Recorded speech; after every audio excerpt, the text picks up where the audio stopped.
Robservations with Robert, Meyer, Burnett.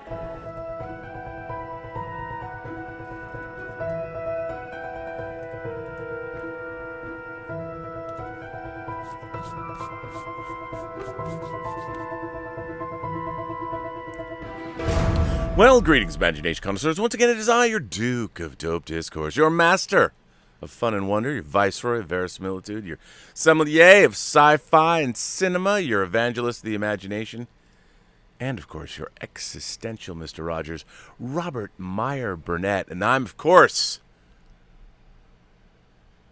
Robcasting at you. You imagination connoisseurs, you members of this, the Post-Geek Singularity community. I gotta say, I'm pretty excited. Pretty excited about this. Very excited about this. The new, I'll show you. I put them on here for protection. New webcams. Yes. Very excited. Once again, John Campia is like telling me what to get. And these new webcams, they are the proverbial shit. You don't see them now, obviously, because, well, I'm holding one in my hand. But I got the mounts. I'm telling you, hopefully this weekend, things are going to change. Things are going to look different.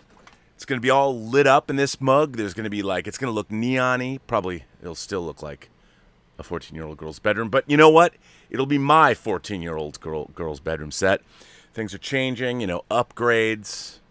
It's all exciting. Very excited about all this. So I thought I'd share it with you, because I'm trying to make it all better for you. You imagination connoisseurs, you members. Wait.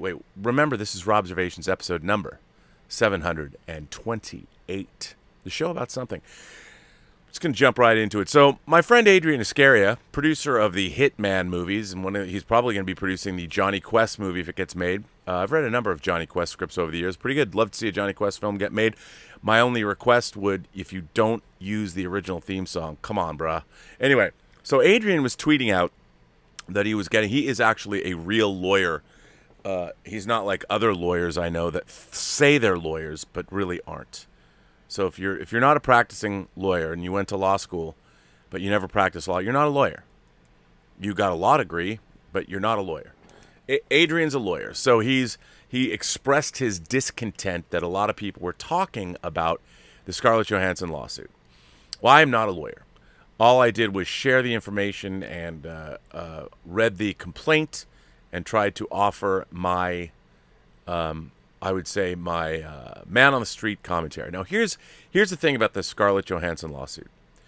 What's important about it is not necessarily the lawsuit or Miss Johansson's beef with Disney. What it is, it's the beginning, or actually, it's not the beginning. It's an ongoing sea change in the entertainment business. Streaming has disrupted all former models of, well, the financial models of the entertainment business, how talent gets paid, how things are happening. And it's also why it's beneficial to the studios is because they control the money. There's no middleman. It's very attractive to them. The problem is once that is all under control, the impetus to spend more money on talent. I mean, on one hand, you have Netflix over there making $400 million plus deals for Knives Out. Then you have Universal and the Peacock making a $400 million deal to make 3 Exorcist movies. Like, I don't know how those economics work. Maybe that's next week. I can do a show and find out how that all works. But until then, don't really know what's happening. But I do consult my soothsayer of the entertainment business. But still, the Scarlett Johansson story is pretty interesting to me from a business perspective because already the streamers don't release any of their streaming information. And the reason that they don't do that is because normally, like for TV shows, you got the ratings, how many people watched those shows. And based on those ratings, that's how they sell their advertising dollars. So there was an ad revenue model. Obviously, Disney Plus doesn't have an ad revenue model. But what they have to do is, imagine, they have to figure out, unlike, say, a movie, they have to figure out how much money they can spend for their overhead and their productions based on their subscribers. So the more subscribers that you get, the better off you are. And what you want to do is you want to keep those subscribers, because obviously, let's say you have 100 million subscribers that pay $10 a month. Well, that's $1 billion a month that you can bank on. So you know that your take, at least for, say, Disney Plus, would be $12 billion a year. Got $1 billion a month. So you can back into those numbers. You figure out, okay, so let's say our overhead costs $3 billion a year. I mean, it doesn't. I'm throwing these numbers out. And you want to spend $5 billion on productions. I mean, you might want to spend more. So that's $8 billion. And you've got $4 billion left that we can call that profit, or however you want to do that. That's why the streaming services, it makes it easy to figure out, and also a lot more stable. Like right now, a studio releases a movie, they have no idea how it's going to do at the box office. It can be wildly divergent. A movie could make $300 million worldwide, or it can make $1 billion worldwide. And then you look at that and you're like, okay, well, what's our split with the studios going to be? How much money will we get back from China? There's all this stuff going on, but there's no stability. It's not stable. But if you have an ongoing subscription base, the money that you're taking in is very stable. And for the movie business and the television business, there's never been that kind of stability business-wise.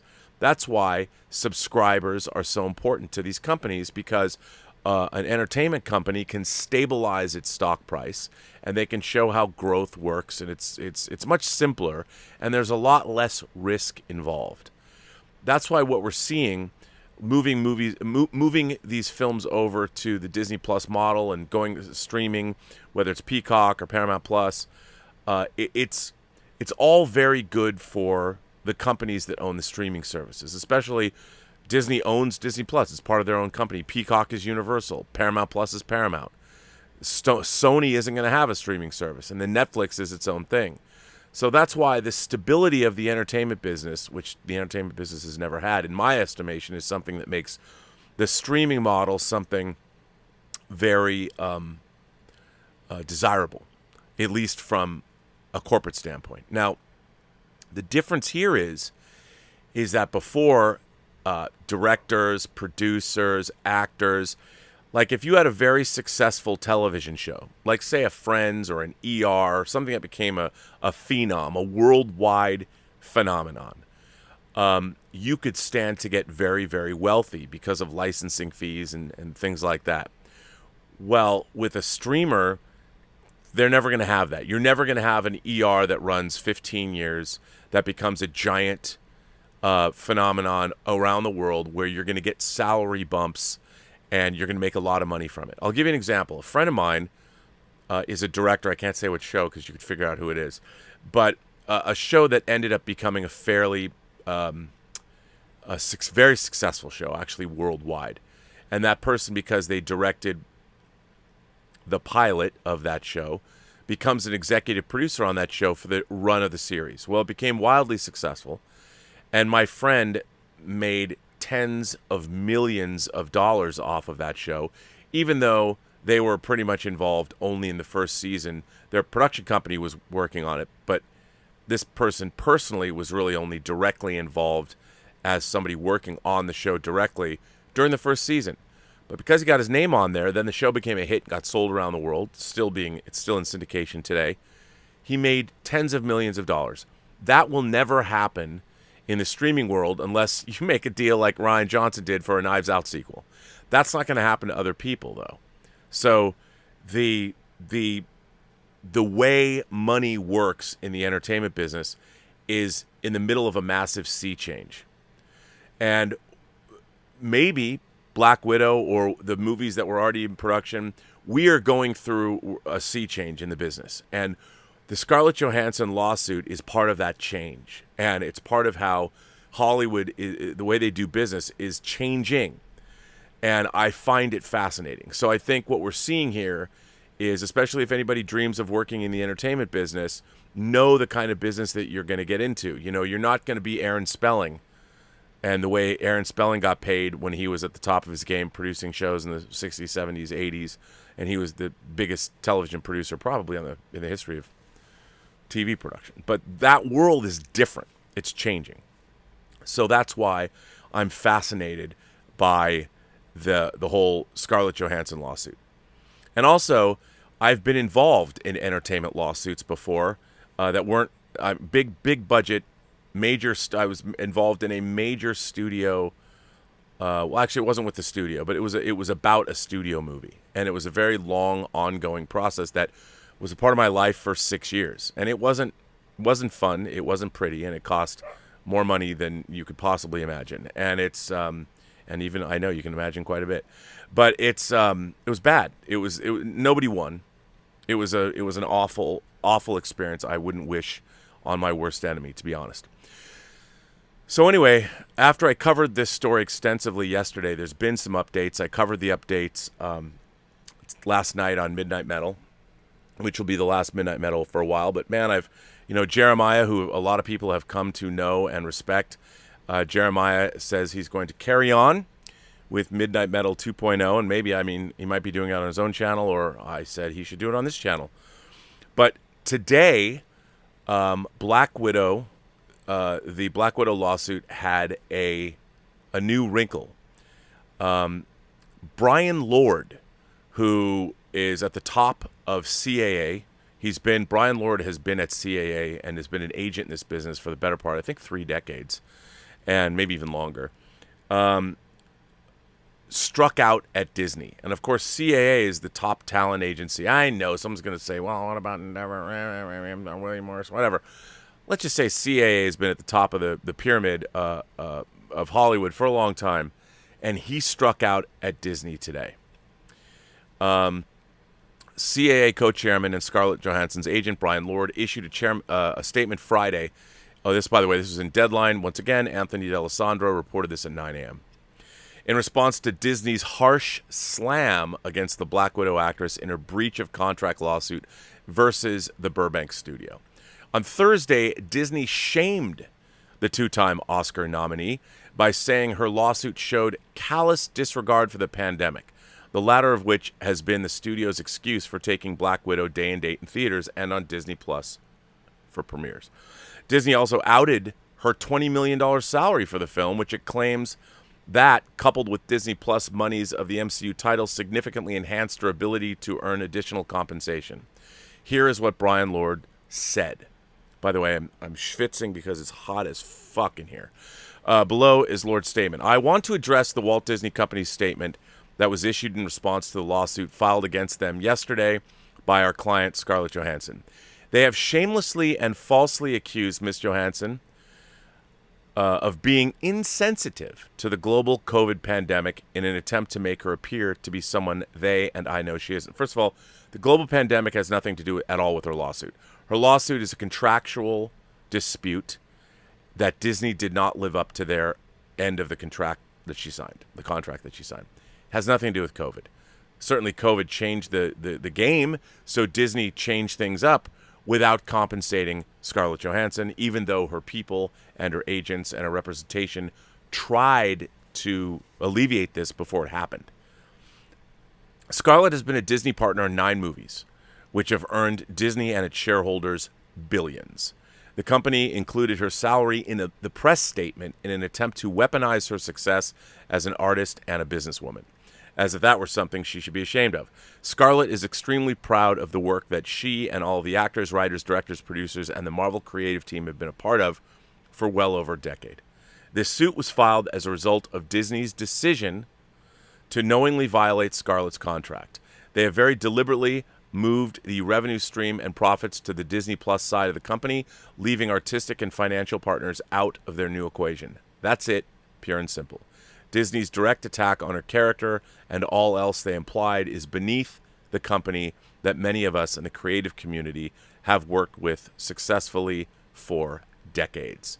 So that's what her agent said, and Brian Lord being at CAA, that was him coming out and saying, we at CAA and all of our client roster, some of which are already also in Marvel movies and things like that, we're basically putting you on notice. Now, a lot of people, first of all, I understand that a lot of people will be like, well, Rob, $20 million, that's more money than I'm going to make in my lifetime. That's all true. But, or it might be, you might become incredibly wealthy.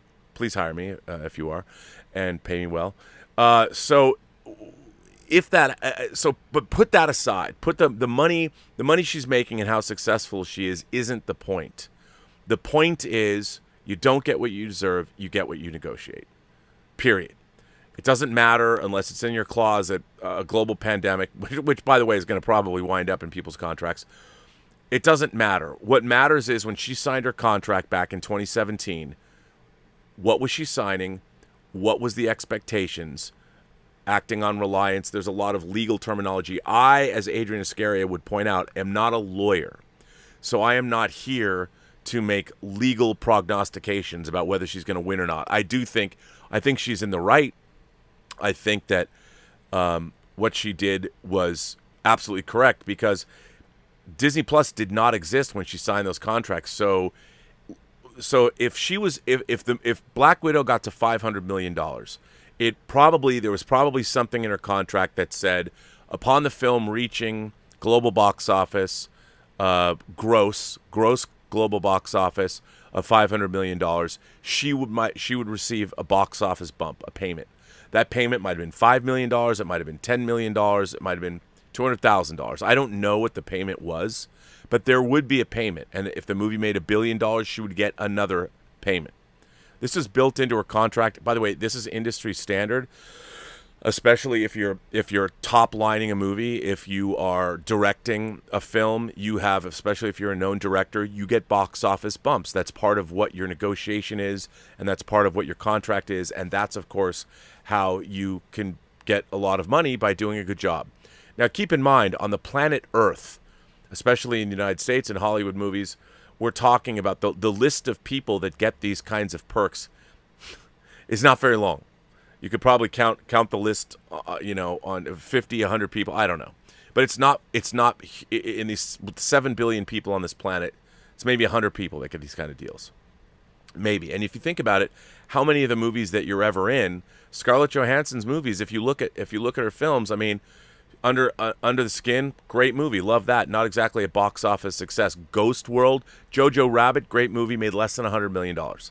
So it's not like Scarlett Johansson is rolling in the bucks. She's not Nelson D. Rockefeller. She's not going to build Carnegie Hall.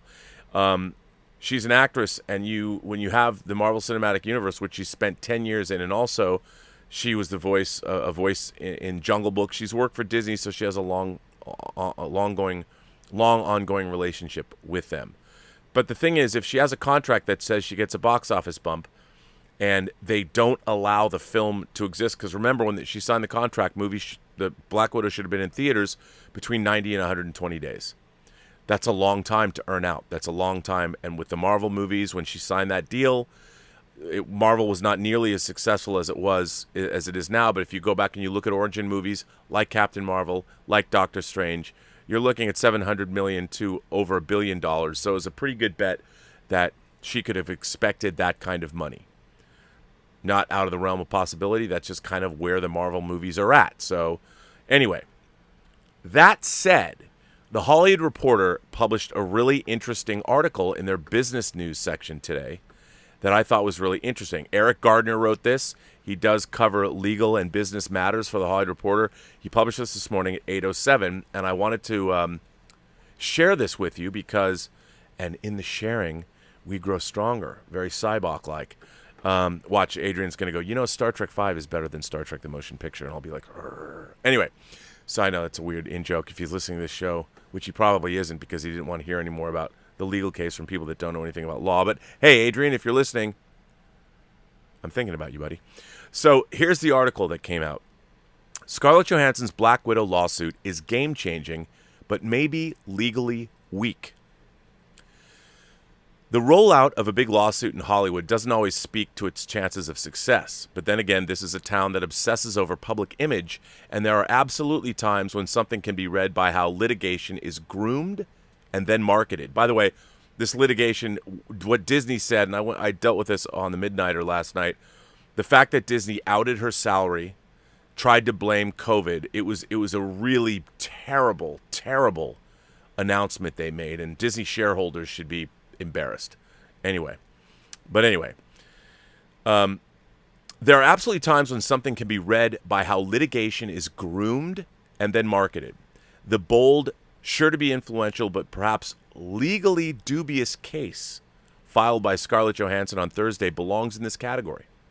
The first thing that anyone should understand about her suit alleging she was shortchanged by the Black Widow release is that the actress, or at least her reps, wanted this dispute to go public in a big way. A headline in the Wall Street Journal timed to the court filing was no accident. They've been planning this for a long time. This is not something they decided to do this week. Why is the legal case potentially weak? That's certainly not the assessment that many in the talent community wish to hear. Actors, directors, and writers have very real concerns about being fairly compensated in an industry whose business model is shifting in real time. Plus, legitimate gripes that these huge conglomerates are making moves to benefit their digital platforms, contractual obligations to Hollywood's top creatives be damned. Johansson's suit may indeed be forerunner for more litigation from others who will be watching this case closely. That said, her suit has some surprising vulnerabilities. The explanation why Disney should be betting favorite against Johansson begins with the very fact that it's not every day that an A-list star sues a huge studio. That's not quite the same as saying that these headline makers aren't bringing legal claims. In fact, they are all the time. We just don't know about it. Simply put, these disputes most often occur behind the closed doors of arbitration. Undoubtedly, Johansson has an arbitration clause in her deal with Marvel. For all of Thursday's headlines, true as they technically may be, that Johansson is alleging that her contract to star in Black Widow was breached when Disney decided to put the superhero movie on Disney Plus the same day that it premiered in theaters, she's not formally asserting breach of contract as a cause of action in her lawsuit. Oh, it's in my mouth here. To do so would almost certainly mean a straight ticket to arbitration. Instead, Johansson is making the sideways legal claim that Disney, as a parent company, caused Marvel, its subsidiary, to breach contractual obligations. Why does it matter that Johansson is pursuing this fancy tortious interference claim instead of a straight contract breach, not to mention fraud claims too, for leading her to believe she'd achieve box office bonuses by starring in the movie? Well, for starters, it shows that the actress indeed senses advantage to putting and keeping this case in open court. Unfortunately for Johansson, it also highlights how there's not much guarantee it will stick there. Disney's first move in this case is very likely to be a motion to compel arbitration on the argument that gamesmanship can't evade an agreement to privately litigate this type of dispute. John Berlinski, the Katzowitz partner representing Johansson, has to understand the odds. Before his high-profile win in the Bones case, he used a similar tactic to avoid arbitration in that dispute over Hulu streaming and failed. Luckily, he ran into an arbiter who saw reprehensible fraud anyway. Even if this dispute avoids going dark in arbitration and gets judged on the merits, Disney, may still hold some winning cards. In her complaint, Johansson bases her theory of a breached deal on a contract that states, quote, "If producer in its sole discretion determines to release the picture, then such release shall be a wide theatrical release of the picture, i.e. no less than 1,500 screens." According to the suit filed by the actress, at the time the agreement was entered, it was well understood by the parties and Disney that a theatrical release referred to an exclusive release in theaters for an extended period of time that was roughly 90 to 120 days. With the exception of certain less valuable direct-to-video releases, it has long been custom and practice in the film industry for feature films to have at least a 90-day exclusive theatrical release before they're released on home video. The problem is that the contract doesn't explicitly say exclusive. And as far as industry custom and what was understood by the parties, that was before a pandemic disrupted pretty much everything. When asserting tortious interference, plaintiffs must show an intentional and unjustified inducement of a breach of contract. And given a virus that was causing movie theaters to close and movie goers to stay away from the ones that were open, Disney can certainly defend itself by saying the decision to stream was warranted. In contract law, there's also a concept called frustration of purpose, where contractual duty is excused upon an unforeseen event. Hello, COVID-19. That impedes performance. And Disney's defense won't end there. In her complaint, Johansson suggests that Disney decided to release the film when it knew the theatrical market was weak, rather than waiting a few months for that market to recover. But even if it's true that Disney wanted to use Black Widow to prop up Disney Plus, remember that this was a movie that was originally set to be released in May of 2020. Months? Disney already delayed the release an entire year. And with the Delta variant of COVID-19 causing concern throughout the world, there's not much guarantee of an improved theatrical market in a few months. Also, there are a lot of delayed blockbusters being crowded for release later this year. Furthermore, look at this specific film. It's part of the Marvel Cinematic Universe, and while fans understood it to be a prequel, it still makes sense that Disney wouldn't want to wait too long after Avengers Endgame to get it out. Not when the MCU is moving to its next stage, and not when Black Widow introduces a new character or new characters to the ongoing saga like Yelena Belova, played by Florence Pugh. In other words, Johansson can point to industry custom, but this moment in Hollywood history is truly unprecedented. Does that excuse the $50 million in box office bonuses she expected? We'll see. But surely Johansson is not the only one facing disappointing financial returns during this pandemic. Of course, hang on. It just bumped. Now, where was I? Okay, wait. It just there we go. Sorry about that. Financial returns during this pandemic, and Disney should and does get some discretion on the best way to leverage its content. So with that context, Johansson's camp appears to have decided their best strategy was to go public. Tell Wall Street about troubles lurking on Disney's streaming front. Present the possibility that Disney's financials could get examined in open court. In short, use that leverage to wring a settlement. It's very possible that Disney will make a deal, if merely to keep its top talent happy. One also has to presume the two sides have already engaged in negotiations and couldn't come to a mutually satisfactory number. That could change with the terms of resolution kept private. But for our money, while this lawsuit may have made a splashy day-and-date premiere, it's also the kind of case that could easily bomb. Now, the reason I wanted to share that was because that was a lot more learned commentary than anything that I could give you off the top of my head just reading articles. I look, one of the things I like to do on this channel is to provide counterpoints. Even if I have ideas that I think are correct, one of the things I like to do is consult with industry professionals and get alternative points of view that might be the diametrically opposed one to my own, because I want to learn as much as I would like to bring in interesting information for you all to help you more understand how the entertainment business works. So that's why I wanted to read that article, which I thought brought up some very salient points. For me, I want to know where, for my own edification, so I worked on this movie, Tango Shalom. I own some of it. Part of it is now, do I think I'm ever going to see money from the movie? Probably not. However, if the film came out and did some decent business, how many really low budget independent movies get a theatrical release? And our film is decidedly, it's a lot of Borscht Belt humor, it's sitcom-y. I'm really proud of it. I'm really proud of its message of inclusion in this day and age, especially sometimes having been accused of things by people that just didn't even know I was working on this movie. It's nice that it'll come out, and for me personally, it's a triumph on a number of different levels. But the way that the business models work in Hollywood, we get a theatrical release and then we go to VOD.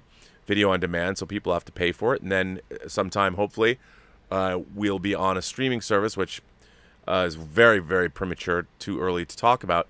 But hopefully that's what's going to happen with the film. So these kinds of things and monies and payouts and streaming, it's part of the business that I've chosen for myself. So I find these kinds of things really, really interesting. And I know that some of you really appreciate the industry talk because as opposed to, it does no good. I think here's a default position that I think everybody needs to understand. Everyone who is working in motion pictures and television is honestly trying to do the best possible work they can do based on their budgets, their schedules, the situations they're in. Everyone. And look, I get upset when I see things that have all the resources in the world behind them and they turn out to be mediocre.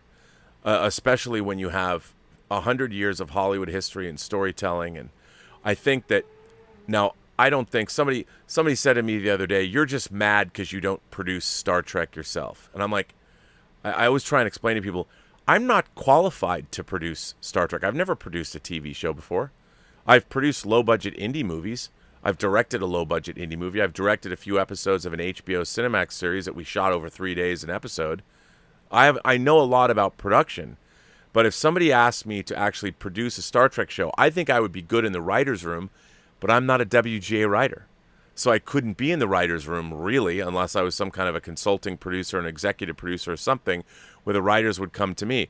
I would not sit in a television writer's room and tell the writers how to write. I wouldn't do it. I would offer suggestions, but if somebody gave me a position on Star Trek, it would only be, I think, as a consultant for storytelling, and then also, look, I'd probably work in post. I'd love to be an editor, or I'd love to oversee post-production on a series. So, I mean, when people say that, I am not mad about Star Trek because I'm not working on it. I am mad about Star Trek because it's bad. and yes, the production values are fine, but even the set design, I look at the set design and I'm like, why is every surface a reflective surface? I look at that, you know why? From a production standpoint, I'm like, okay, there's reflections everywhere. That's got to take some time, or I just think it's not very well produced. The amount of money they spend, the show should be a lot better. The actors, it's not like the actors are bad and the cast isn't doing well, or it's not that there's. I mean, I hate the look of the show. I hate the look of. I don't like the look of space in Star Trek. The space doesn't look like Star Trek space. It looks like space from something else. And they're like, well, it's a visual update. Space shouldn't be visually updated.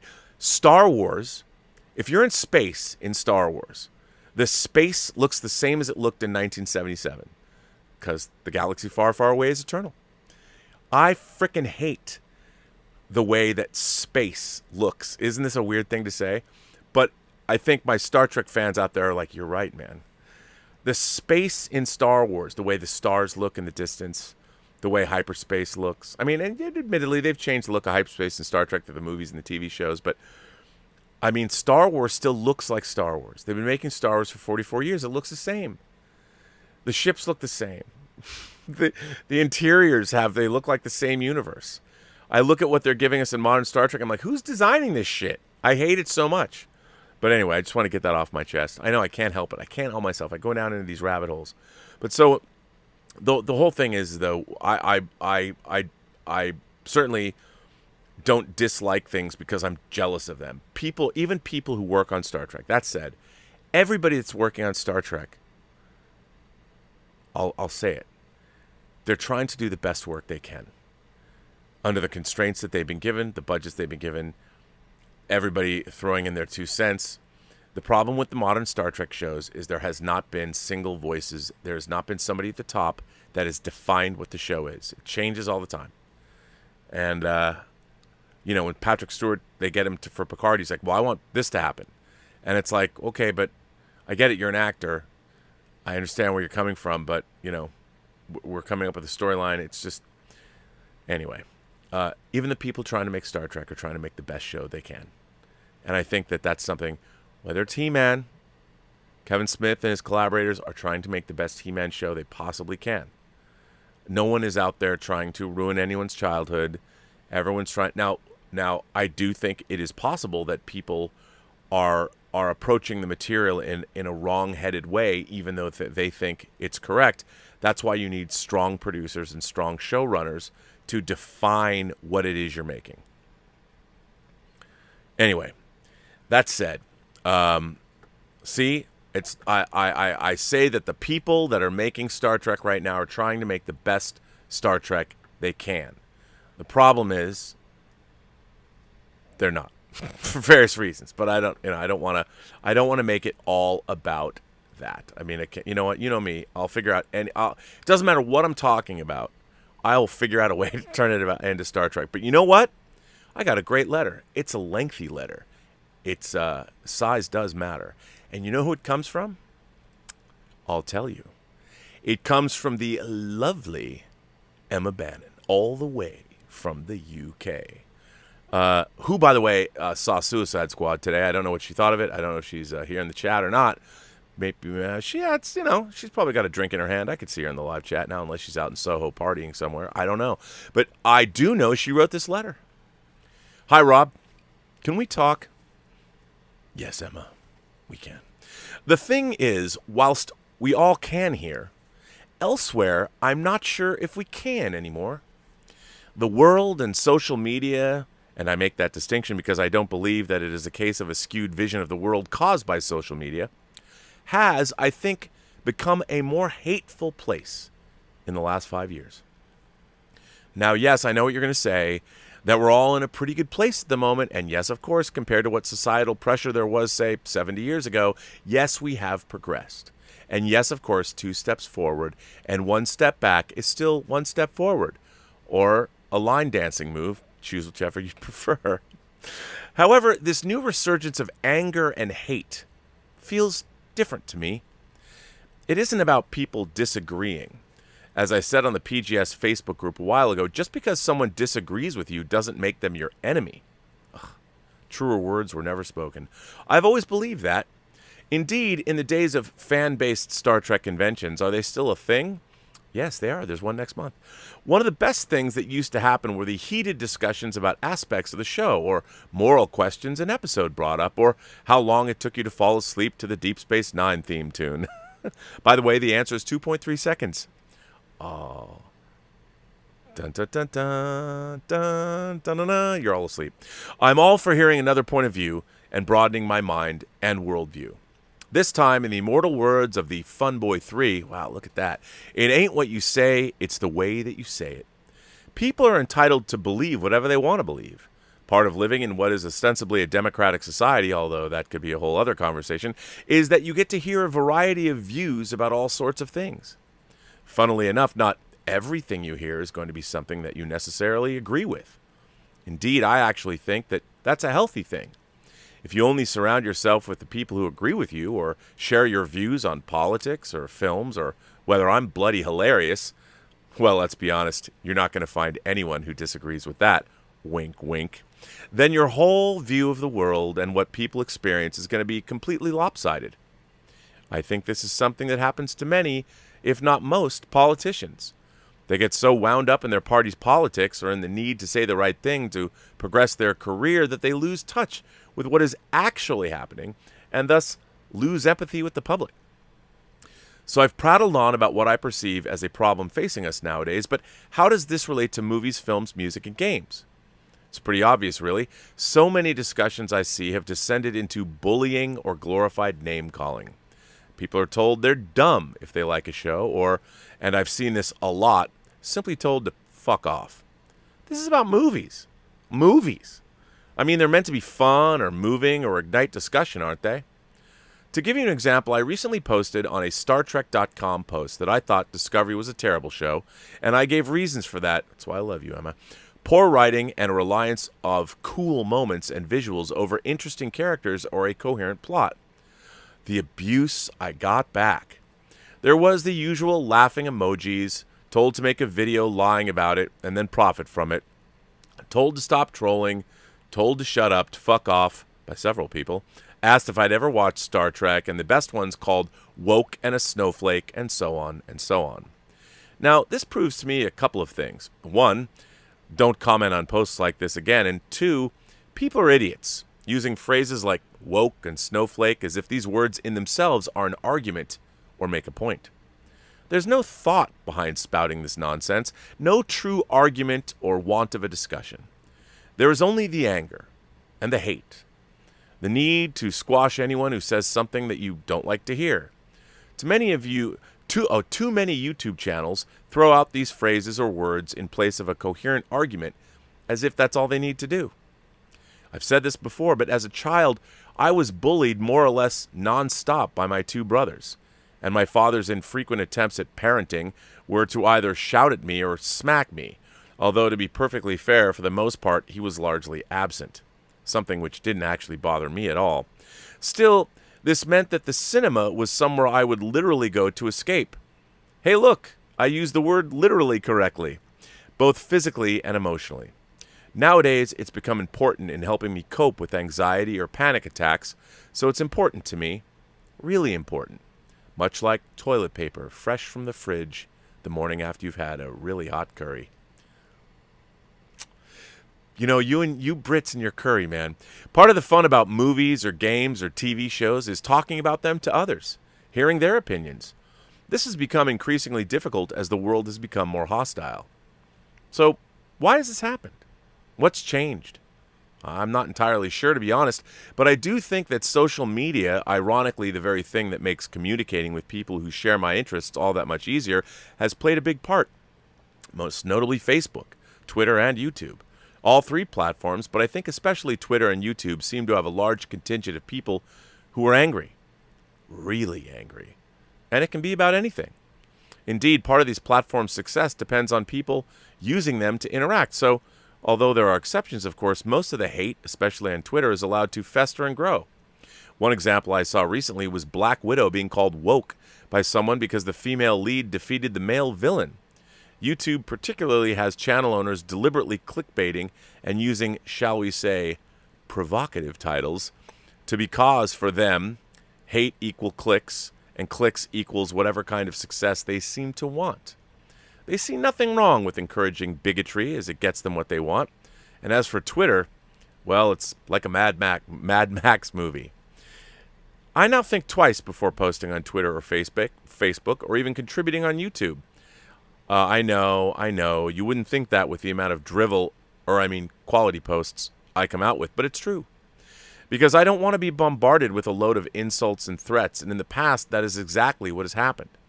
This can occasionally be about a social or political issue, but most of the time, it's been about a movie or a film, and sometimes it hasn't even been about the point I was making, but because of the person I am. When that happens to you enough times, you do find yourself hesitating before putting finger to keyboard or appearing on video. Every time any section of society is lambasted on social media or mocked with the language that so many use these days, it sends a message that they're not welcome, they're not included. Everyone is entitled to their opinion, and everyone has the opportunity to express that opinion. I'm really not a huge one for banning something or trying to cancel someone. This precludes anyone learning, and it also makes it difficult for those unjustly accused. But at what point do you draw the line? At what point do you say, no, you cannot speak to someone like that or insult someone like that? Or do you? Do you let it continue and accept it as the price for open discussion? I don't know the answer. I think whatever solution, if there indeed is one, will be imperfect and have repercussions that someone doesn't like. As an intellectual argument, it can be said that everyone has a right to say whatever they want to say, and that all opinions should be able to be expressed. And as a maxim, I would agree wholeheartedly with that. But what if those views cause harm? What if those views support or encourage homophobia or transphobia or racism? It's fine to think that, oh, that's terrible, but we need to talk to these people and help change their mind. And I wouldn't actually disagree with that, but when you are on the receiving end of that hate, it isn't an intellectual argument. It's your life. When you log into social media to connect with the world, to share your interests, and those forums are full of people insulting and raging against who you are that affects you and excludes you, no matter how thick-skinned you are. Many of the people doing this don't want a discussion. Whether they are a billionaire author or some guy from down the street, they have no empathy. They will not be persuaded or moved by any argument. They want to be able to say whatever they want to say without repercussions or consequences. Listen, on the one hand, I think problems that are not confronted or that are hidden away will fester and grow. I think if someone is banned from a social platform, any hate they have will not simply go away.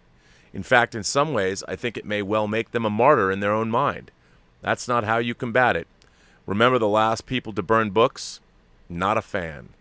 On the other hand, this sort of thing left unchecked only emboldens the perpetrators, and at least stopping them from posting or whatever prevents them from spreading their particular brand of hate and making the lives of those targeted by it something of a battleground.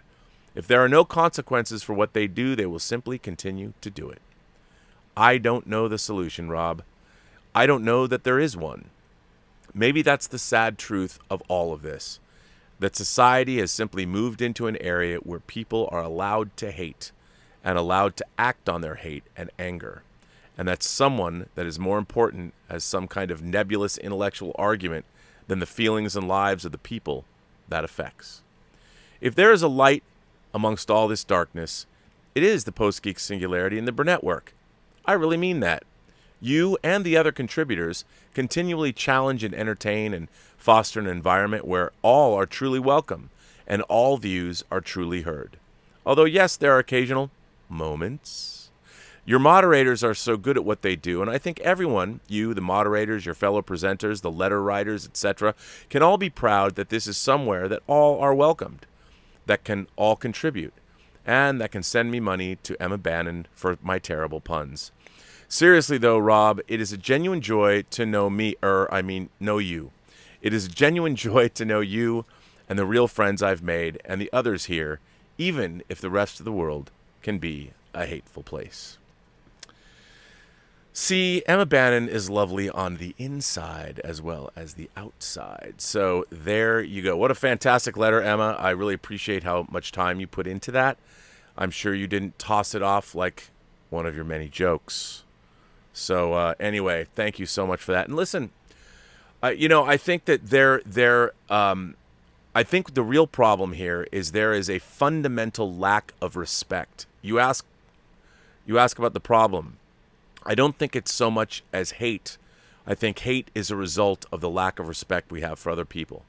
You know, I've always said on this channel that the most precious resource that we have on this planet is one another. There's only one of each of us. Look, even if you're a twin. I have two friends. They're twin brothers. They live together. They were inseparable. They finally got separate apartments because they're not the same people. And they're both unique, even though they're twins. There's only one of each of us in the entire infinitude of the universe. And the idea that we're so quick to, why human beings throughout our lives have been so quick to get rid of one another. I've never understood that. I don't know why. Because every person you meet might not just has a story, but knows something that you don't. I don't know what that might be, and it might take you a while to find it, but somebody, they do. And why would you want to get rid of that knowledge? Every time somebody dies, I feel like, I hear Roy Batty's speech. I've seen things you people wouldn't believe. I've seen attack ships on fire off the shoulder of Orion. I've seen C-beams glittering in the dark near the Tannhauser gates. Say it with me now. All those moments will be lost in time, like tears in the rain. And that's true of each and every one of us. And that, my friends, is why Rick Deckard is not a fucking replicant. He had to be a human to hear that message, to understand what Roy Batty was saying. Anyway, see, I got that in there. Ha ha ha. Emma, thanks for that letter. It was lovely. I quite enjoyed it. So let's see. I've got so many. Timothy Bartolini writes in and says, "Hello, Mr. Burnett. since you've been on the subject, I have a few thoughts on Masters of the Universe Revelation. I am a 42-year-old man that was a huge fan of the show when I was a kid, but I'm also perfectly satisfied with what I got back then. I had no real interest in this new show.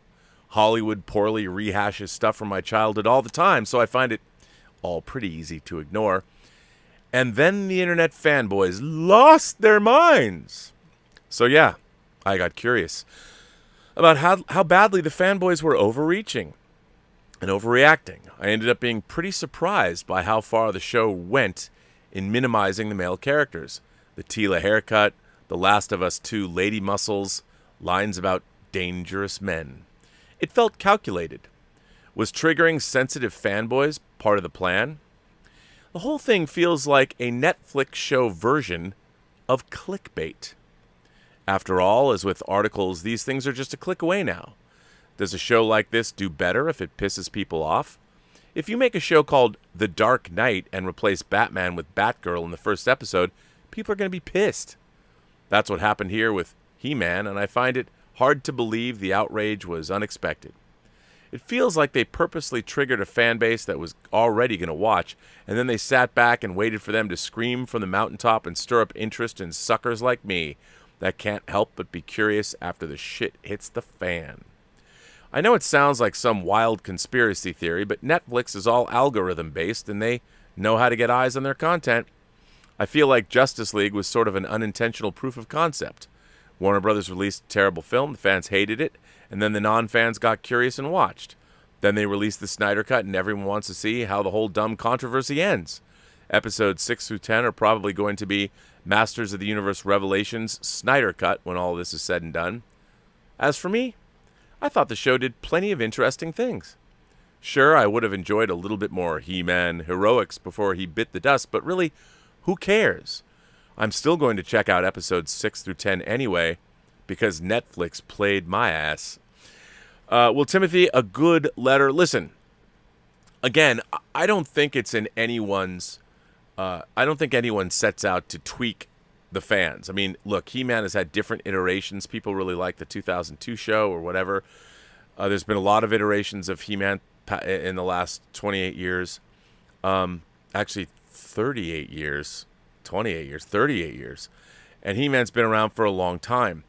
And I really do think Kevin Smith, look, as a comic book writer, and a good comic book writer, for the most part, I think he was specifically trying to write a series that would bring up new questions and lead to a cliffhanger, and they know where they're going. And having now worked in animation on seasons of an animated series, they're a lot further along. It's not like they have to start from scratch. Well, let's go back to the writer's room and write episodes 6 through 10. No, those were written and those are deep, deep, deep into production, I guarantee you.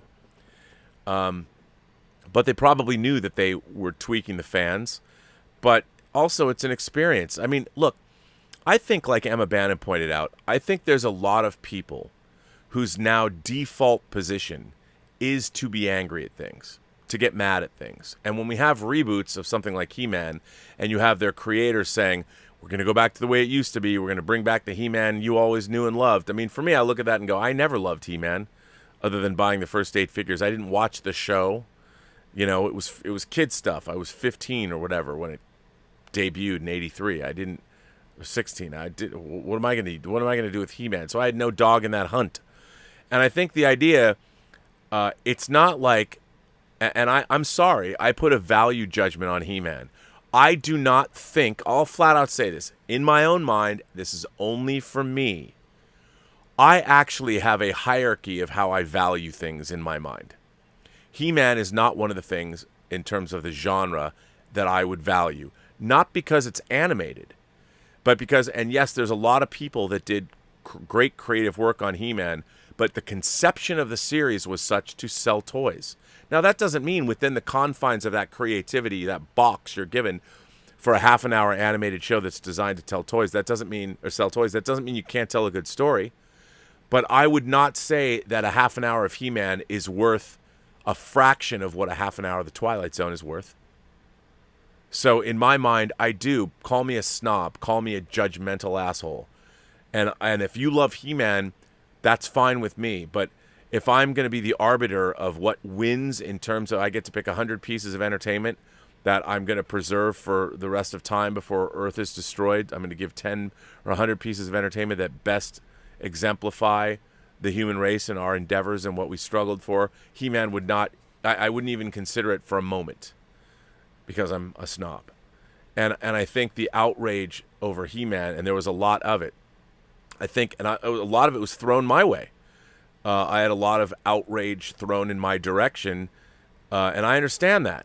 But it's interesting that there are people that wanted to die on the hill of He-Man. And, you know, you ask how fans can be different. One of the great things I've loved about fandom, and I've been involved in fandom for a long time, is finding out what other people love. So if somebody loves He-Man, I would never put them down for that love. That's why I'm saying my hierarchy is only in my own mind, because He-Man might be the very first thing that they came to be a genre lover for in the first place. You had fantasy and science fiction in this great frothy mix of awesomeness for that person. I'm not going to tell some kid who started watching He-Man when he was 4 or 5 or 6 or 7 or 8, whenever, and he fell in love with He-Man. I'm not going to tell that person that they're wrong. I'm not going to do that. All I'm going to do is try and tell them to, like, keep an open mind, see where you go. I mean, look, I understand we are now living in a world, and it is a very real world, where we have a lot of new voices. A lot of people are talking about let's see more representation. More representation doesn't mean I want to see shitty stories. You know what? I'm all for putting all kinds of people in stories. I do not care what color people are. I do not care whether they're LGBTQ. I don't care whether they're indigenous people. I don't care. I will watch anything that anybody is in. I will. Just give me good characters and a great story. And what is happening and the anger that we're seeing, I think, is based on the fact that a lot of these properties, we are being given bad stories that they're trading one oppression for another. They're stories of wanting to be inclusive. They're dismissive of people. You can't trade one oppression for another. You can't give me all the representation in the world. Give it to me. Give it to me now. I love that. I love all kinds of representation. But don't tell me a story where someone else is going to be either ridiculed or put down or marginalized or diminished in some way. Because I think that's what people are seeing. I don't like that. I think that's a bad story. I think if you're doing that, if you're using your newfound voice or your newfound freedom to tell stories, and because of efforts of a lot of people that came before you, you have a position where you're actually making something great, don't use your position of power to make your own thing and then at the same time do what people have done to you for the rest of your life or up to this point. And I think that's what people are responding to. They're watching. Look, I have no problem watching a character like Teela become front and center, but and do whatever you want to her. But you know, why not make her still look like Teela? Why do you have to? First of all, where did everybody come up with this half shaved head, half long hair? I mean, is that like all the girls that dyed their hair blue after blue is the warmest color came out? Is this some coding I'm not aware of? Like, why does this all of a sudden, why is this now the de facto artist's position with all, I don't know. Maybe because I'm an old white cis male with one foot in his grave. I don't understand. But it just seems odd and extremely uncreative because now everybody looks like that. Why does Teela look like the characters in the High Republic? I don't know. Maybe that's just the thing. Anyway, that's all I have to say about that. I don't even know where I was. Got a letter from our friend Tom Jr. Jackson. Tom Jr. Jackson. Tom writes in, foundational member of the Post-Geek Singularity here.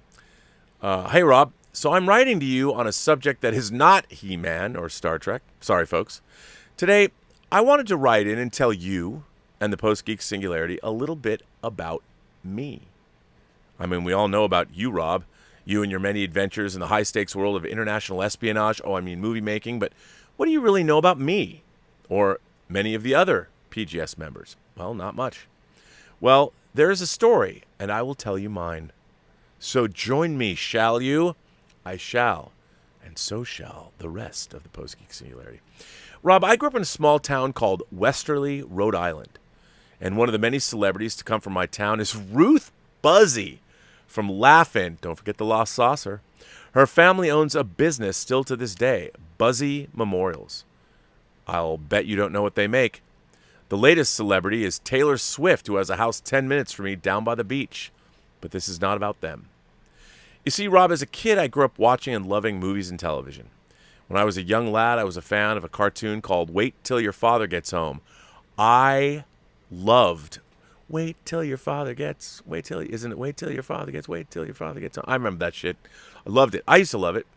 I grew up watching everything from the Goonies, the Blues Brothers, Trading Places, Empire Strikes Back, and the Muppet films as well. When I was a kid, I wanted to work with Jim Henson and make a difference in the lives of kids that would remember what I did. Unfortunately, I was very wild and rambunctious, and I ended up going to a private school in Madison, Connecticut called the Grove School. Is that where they like clone kids and turn you into demonic slaves? I ended up meeting kids from all over the place, and I'm still friends with some of them and some of the staff as well. One of those kids, well, Rob, he thought he was a werewolf. That's right, a werewolf. He would run to the woods to use the bathroom and also sneak out to sleep there in the middle of the night. Like I said, I met kids from everywhere. So I ended up graduating from this school, which was one of the best places I could have ever gone. While I was there, I would go to a small indie theater in New Haven, Connecticut. I've always actually wanted to go to New Haven, Connecticut, and I saw Reservoir Dogs for the first time there. I liked it, but I became a big fan of Tarantino from watching Pulp Fiction. Now, I know you are wondering, where am I going with all this? Well, Rob, my story is just one of many that people have. Sure, I may not be rich or anything, but I am someone who is not ashamed of where they came from. I was born in 1975, the year Jaws came out, and I'm now going to be 46 this December 24th. Yes, we can talk about that birthday next time you have me on the show. But in the time since I've graduated in 1995, I've had 2 kidney transplants, and I lost my dad. But you know, the one thing I've never done is I've never stopped being me. I've always tried to see the positive in something and the good in people. I know it sounds hokey, but that's just who I am. That's why I love being part of the Post-Geek Singularity.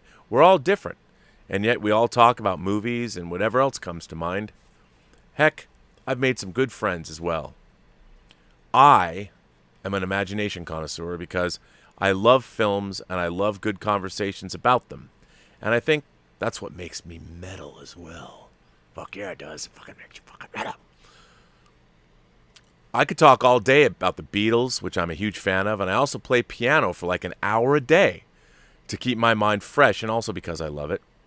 So when I write a letter about how we, as the Post-Geek Singularity, are better than bashing and whatnot, I mean it. It's funny. Maybe this is a typo, but I love it. It says we are all goof people. I love that. We're all goof. I think it's good. We're all good people with an opinion to last a lunchtime. I like it. We are all goof people. You know what, Tom? I am going to make a T-shirt, a Post-Geek Singularity T-shirt that says we are all goof people.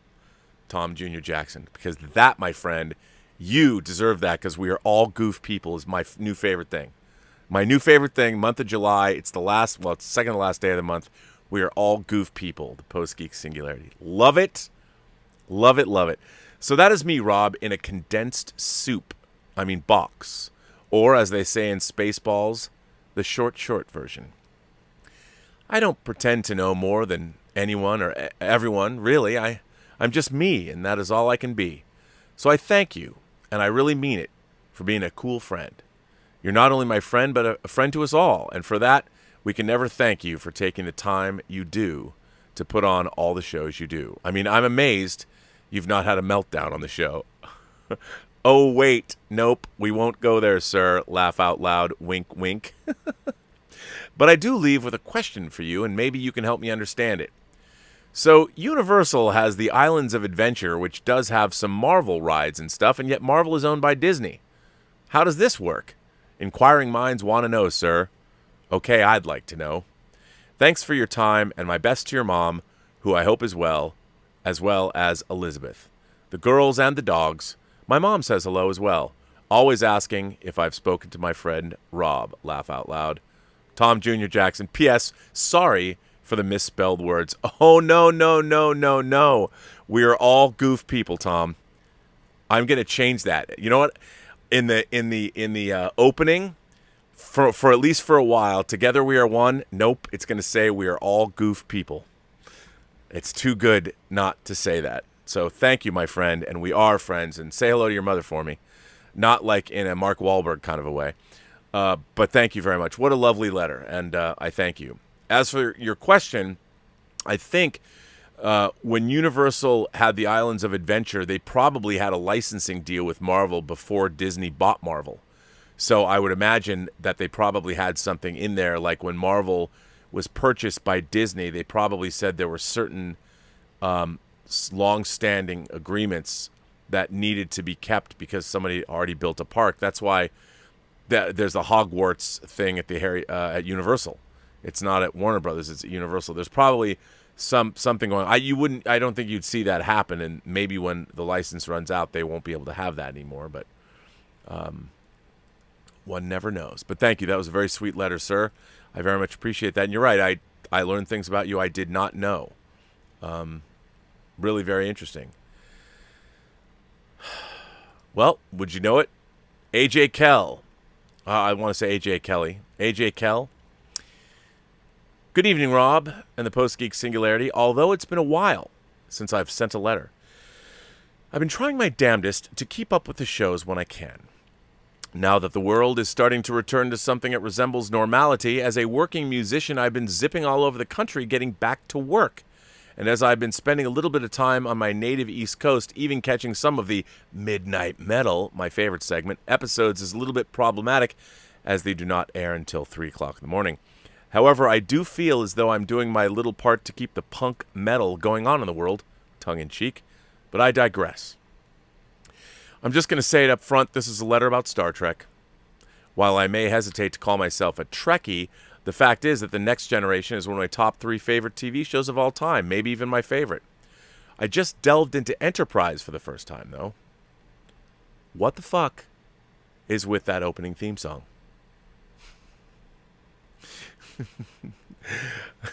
Growing up, by the way, that theme song turns 20 years old. Actually, it doesn't, because that song was originally written not for Star Trek, but for Patch Adams by Diane Warren, and they transposed it over to Enterprise. It wasn't even written for the show. Growing up in the 1990s, I've always been a big TNG DS9 movie guy. That has been my key into Star Trek. I don't know why. I'm not saying it's right or wrong. It's just my thing. Though I've seen episodes of Enterprise in passing, I've never sat down in earnest and given it an honest-to-God watch-through. I did this the other day and began with Broken Bow, of course, being the first episode. So I launched the series and its standard Rick Berman-era Trek stuff. Not a bad thing. There's some unwieldy late 90s, early 2000s CGI. It's fine. I'm getting a kick out of it, and I'll be damned if Tiny Lister didn't show up as a Klingon. Get the fuck out of here. You got my attention. And then the goddamned opening credits sequence emerges. It's an epic shot of the Earth, but then with malice aforethought, acoustic guitar chords kick in, followed by some kind of psychopathic Tom Petty, Bon Jovi, low-rent ripoff song, and I'm like, what in the hell is this? I watched the rest of the episode, and it was fine, but I remained baffled at the bizarre and unhinged weirdo song choice. Wait till you get further on into the series. They change it up a bit. I could not stop thinking about it. They made it faster and more rock and roll. It was so damn out of place and unusual, especially with the imagery over the opening credits. Before I move forward, I had to know, does the series continue with this deranged song, or is there regular, normal theme music at some point? Perhaps it's just a weird thing that they only tried for the pilot? Well, after a cursory internet search, it turns out that not only do they keep the damn song, but by God, they actually came up with a worse version of it later on. I really do not understand how the same guy who came up with TNG and DS9 allowed this to pass the sniff test, but hey, I guess everyone has a bad day at work here and there. I am now convinced that this is why God in heaven or whomever mercifully developed the Netflix skip intro feature. You know what? In my headcanon, that's why you can skip the intro, because of Deep Space, because of Enterprise. That's a Freudian slip. I like Deep Space Nine. I know that Ziggy says there's a 98% chance that I'm being a big baby about this, but it just sort of hit me right square in the forehead. I'm going to soldier on and utilize the skip intro button liberally, but I still want to finish this show. So far, so good. Theme song notwithstanding. Cheers, all. AJ Kell, or Kelly, I forget. You probably told me once. King of the Wicker people. You know what? It's been a long road getting from here to there, AJ. Yeah, it was a Diane Warren song written for Patch Adams. Or maybe it was written for something else. It was just in Patch Adams. I'm not entirely sure on that. But I certainly don't begrudge you that. It's not a good song, and it's not a good Star Trek song. They could have written, if you think about all the bands that could have done a song. I mean, hell, I would have, you know what? As a matter of fact, somebody off their album, is it off Liberty? The Duran Duran album Liberty? No, it's not off Liberty. Is it off Astronaut? Reach Up for the Sunrise. I want to see the Enterprise theme song. I want to see the Enterprise opening credits cut to Duran Duran's Reach Up for the Sunrise. I think it's off Astronaut. I don't remember. I'm drawing a blank. People like Astronaut. Yeah, that's an album. No, because Liberty, that's the Violence of Summer. You know what? I have to find out. Now I have to know. Hang on. I can't believe I don't remember which album it's off of. Now the time has come. The music's between us. Though the night seems young. Okay, I'll spare you. It is off of Astronaut from 2004. Reach up for the sunrise. I love that song. Anyway, it's a great song. As a matter of fact, here's the official music video, and I'll put it in the live chat. And you can listen to it if you're not familiar with the song, because it's fantastic. And here you go. It's a great Duran Duran tune that nobody remembers, and no one remembers the album Astronaut. That's a great letter. I think they wanted to do something different. They were trying to remember the show was not originally called Star Trek Enterprise. They called it Enterprise as if they were fooling somebody. It's very weird. I will tell you this, since you're in a band, this is a true story.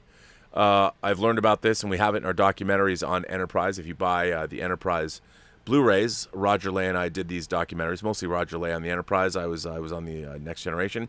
But the network actually asked them, they said, well, wouldn't it be great if you had a modern band, like every week we could have a new band in like the mess hall? That was a true story.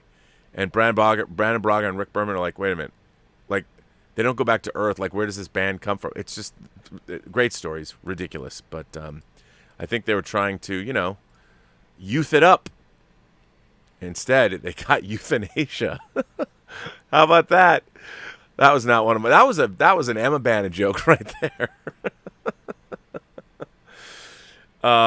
Joey Hamilton writes in. Joey Hamilton says, hi, Rob. I want to rant a bit about this Masters of the Universe nonsense. I'd like to first acknowledge that my own experience with the franchise is somewhat similar to yours. While I'm almost 30 years younger than you, I never grew up on any version of the franchise. I recall seeing a Skeletor sticker on my uncle's childhood bedroom door at my grandparents' house and being intrigued. A few years later, I remember when the 2002 reboot was being advertised, as I received He-Man and Skeletor McDonald's toys in a Happy Meal. Every time I caught a glimpse of Castle Grayskull on an old poster or in a flea market, it captured my imagination. The paintings on those boxes were great, too. But for whatever reason, I never truly experienced the toys, shows, or the 1987 film. Flash forward to the present day. I hear that a new reboot of the show is coming, seemingly set in the same universe of the old show. I decided to educate myself a bit about the franchise, and I greatly enjoyed the Masters of the Universe episode on the toys that made us. The Netflix series, it's great, by the way. The original toy line is fantastic, and the story from a marketing perspective was a delight to learn about. I was inspired to take a look at the original series, but I simply couldn't get into it. From low-quality animation to very simplistic storytelling, it was clear that the series was truly made for kids. Everything said in the documentary checked out 100%. The show was designed to show the toys in action and have enough of a lore and a context to engage children and make them want to own as many heroes, villains, and vehicles as possible. You get it, sir. That being said, I don't fault anyone for having fond memories of the show and enjoying it to this day, ironically or unironically. Now on to the new series. I heard some of the rumors that showrunner Kevin Smith was going to make He-Man step aside to make way for Teela to become the strong female lead. Kevin Smith quickly denied these rumors, but OG fans remain concerned. This concern comes from the same crowd furious that the recent Star Wars films tended to have the female characters come across as smarter and more moral than the male characters. While I find this group to be often insufferable and looking for controversy when it's not there, I would be lying if I said their complaints were completely unfounded. There have been numerous examples in recent film and television where an old franchise is dug up and the original, usually male characters are sidelined, turned into doofuses, or killed off to make way for a new and often female lead. So when I heard that the rumors turned out to be true and Kevin Smith had lied about the rumors all along, clips began surfacing juxtaposing Smith years ago saying he wasn't a fan of the original show, again, him in recent interviews saying he watched every episode as a kid. His YouTube channel has been swarmed with hate and dislikes. The show has been review bombed on every single platform. Smith was made out to be a fake fan who really just wanted a paycheck while pushing his progressive agenda. So I watched the show, and this controversy is nonsense. The main complaint from fans is that the entire show was a bait and switch. Get fans of the original series to come for He-Man versus Skeletor and then kill them both off and have a strong female take the lead. He-Man is emasculated, and there are no lead males moving forward. In reality, we're given only 5 episodes of a 10-episode season. He-Man is featured as the lead character in 2 of the 5 episodes. He does sacrifice his own life in episode 1 for the universe, but only be returned in life in the 5th episode, choosing to leave the paradise afterlife to help his friends, knowing he'll likely never be allowed to return. From a character standpoint, He-Man is every bit as heroic and probably more so. He chooses the noble and brave option at every turn, and always puts others before himself. His death in episode 1 was clearly a way to raise the stakes to some degree, and allow some of the side characters to have their own character arches as they attempt to rescue him from the afterlife. All characters are made more complex.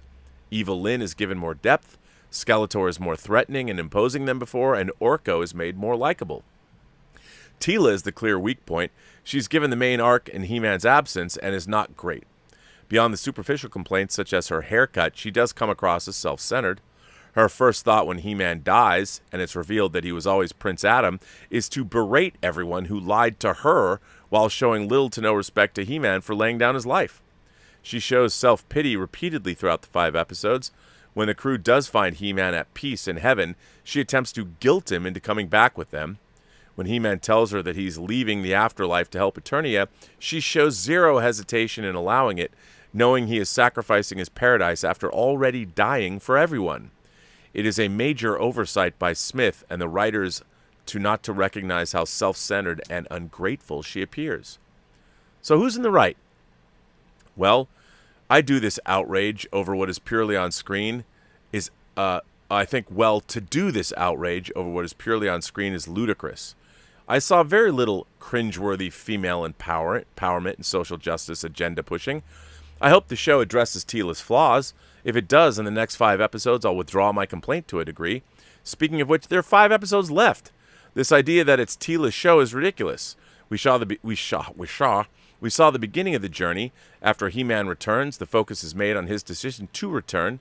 He's then wounded shortly thereafter, which adds to the tension as we wait for the next batch of episodes. But I do think it was a mistake to not release the series all at once. I can understand why one would think Teela is the lead, as she takes the lead role in He-Man's absence. There have been episodes of Batman the Animated Series and Justice League where Batman is missing, or Superman dies and other characters take the lead. Someone said to me that this is this show that Kevin Smith used the death of Superman and the reign of the Superman storyline as his inspiration, and I think that's probably true. It was just a mistake to do this in episode 1 and make it seem like He-Man was truly being sidelined. All this being said, Kevin Smith is at the most fault, not for the show he made, but for his fan communication and response. When the rumor about He-Man stepping aside came out, Smith came right out and denied it, saying it was He-Man's show. Well, 5 episodes in, He-Man was killed in episode 1 and returns in episode 5 only to be seemingly mortally wounded. Now I assume in the next 5 he'll be back, but nonetheless, it does appear to be Teela's show at that point. When the show dropped, sure enough, the outrage came. It appeared that Smith was lying all along. Now, if I were Smith, I would ignore the outrage, assuming it is as minute as he claimed, but Kevin Smith couldn't help himself. In a public event, he referenced every complaint thrown his way, clearly showing himself to be thin-skinned. He had read every criticism and was bothered by it greatly. He said that he never lied about He-Man, that some of the complaints were coming from people that don't understand storytelling, spoiled the next 5 episodes, and even defended the video where he said he was never a fan of He-Man. Smith went on to say that Netflix told him the angry fans were a tiny minority and it didn't really matter. Ironically, after he spent 45 minutes defending himself to those same fans. I mean, come on, Kevin. Ugh. If the next 5 episodes truly make He-Man the lead and there is no male bashing, and it is truly for fans of the original show, then why would Smith have anything to worry about?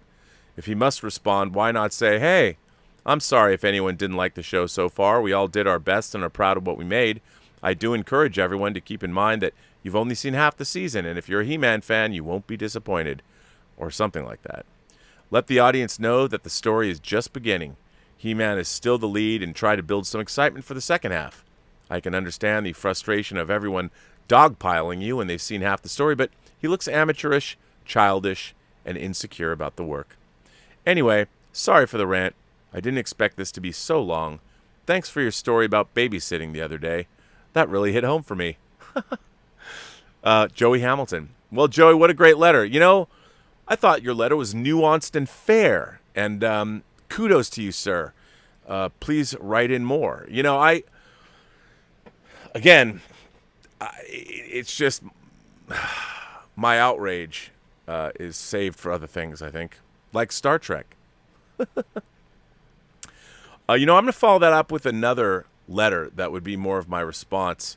It's from another letter writer from, you know what, I know I'm going to save this because it's another long letter. And this I want to change this up because our friend Emil Johansson, all the way from Sweden, wrote a letter. My undying love for Naruto. Hello, Rob. I'm afraid of talking about this because it's really embarrassing. No, it's not. But when I was around 16, 17, I started to dive into anime. I wasn't very interested in it before that. It wasn't appealing to me, but for some reason I started watching it, and then I was very into it. I had a friend who recommended, I guess, more mature shows like How I Met Your Mother, but I was really into this anime. I've not watched a lot of other animes, but on this one particular one, I just couldn't stop. I started watching some episodes of Naruto Shippuden. Then I went back to the original series, and I binged all of the hundreds of episodes, even all the filler ones. I ate it up. Then I went back to part 2, and I caught up with where the series was currently at. I watched the new episode when it arrived every week. My friend told me about the manga, and it was way ahead, and that a lot of the episodes were fillers, and eventually I caved in and started reading the manga. That was a whole new experience. I read it from the start and caught up, and I liked the anime format more, but the manga was ahead, and I wanted to know where it was going on. I didn't watch all the final anime episodes because I grew tired of being so invested when so many arcs were fillers. I think the entire series lasted for 15 years, both the manga and the anime, but not within the same 15 years. There's a sequel series, but I only watched some of that because I was interested in some lingering questions. The ending was a bit confusing to me, but I've not been keeping up with that series. The manga comes out every month. I check in sometimes, but mostly I just want to know the end. For me, the true series lasted for 15 years, from chapters 1 to 700. I would love for people to create a new anime retelling of the story from start to finish, but without fillers. There were talks Lionsgate was going to make a movie, but I have no idea how they would take a 15-year-long arc and fit it into 2 hours. There have been animated movies. I've seen a lot of them. Anyway, the show will always have a special place in my heart. I just really liked it. So I wanted to share that. The games are really fun, too. I remember I was shocked with all the plot twists and reveals that happened when I was following it, and I would theorize all the time about what was going to happen. Those were some good times. Well, Emil, you don't have to apologize for Naruto being your jam. Why? I think we all get into that. We all fall down these rabbit holes. And if we like something, we like something. I mean, I've done that. I've done that with shows I don't even think I would want to admit that I fell in love with and watched. But you do. For whatever reason, you watch them.